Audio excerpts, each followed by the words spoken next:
Look at this glorious diecast god! Sorry, I got a little excited. So this is the G1 Optimus Prime, the thing that Hasbro gave us back in the 80s and has continually harvested off our nostalgia ever since, making new versions of Optimus Prime. And all these years later, they gave us this. It's not bad. Can be better. Let's see how we can make it better. Something about that trailer isn't quite right, and for a $50 figure that is essentially a Voyager with a trailer thrown on it, it could have been a little bit better. So, how can we make it better? That's where Nonnef comes in. They have produced this kit to convert this trailer into something a little bit more like G1. So, before we look at it, let's look at the trailer how it is. So the first hang-up is how close the trailer is to the cab. It's difficult to turn. It doesn't look right proportionally. That is a problem right there. Another being this area here. Doesn't look quite right. Lack of a bumper. This sort of strange, though functional component. The way you look inside. No roller. And we have sort of this wonky version of the drone. So let's go ahead and see how we can fix this with the Nonnef parts.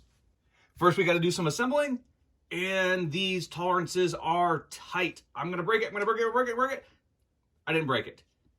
So the plastic quality is pretty good, though these tolerances are extremely tight. Now we have a roller, and it is a pretty sharp roller. It's got a little bit of functionality to it with the light, can store the weapon.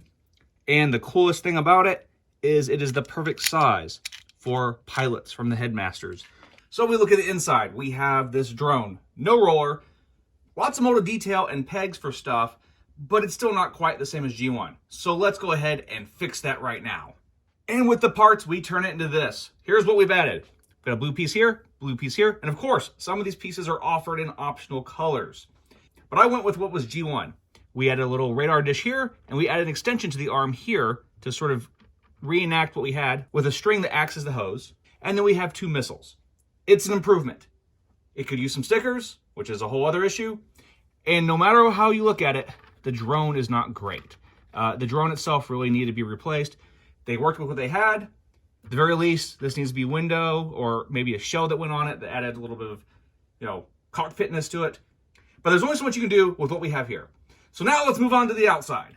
And here's the final result, and it is much improved in my opinion. We've added some fenders here, and by doing so, we had to loosen the screws and raise it. We've added some new stands here, which fold out much like the original.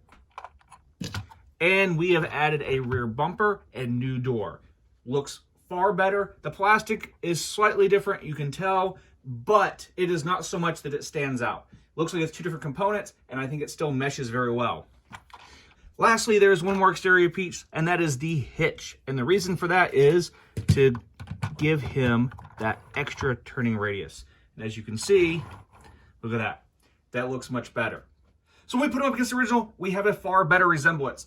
Though it's not the same, though it's not die cast, it is still a pretty decent representation. Is it worthy? For the final verdict, I think the plastic quality is good. I think it does give it an overall improvement. It does make it more G1. This is still lacking some details, so you're gonna have to spend a little bit more money for a sticker kit.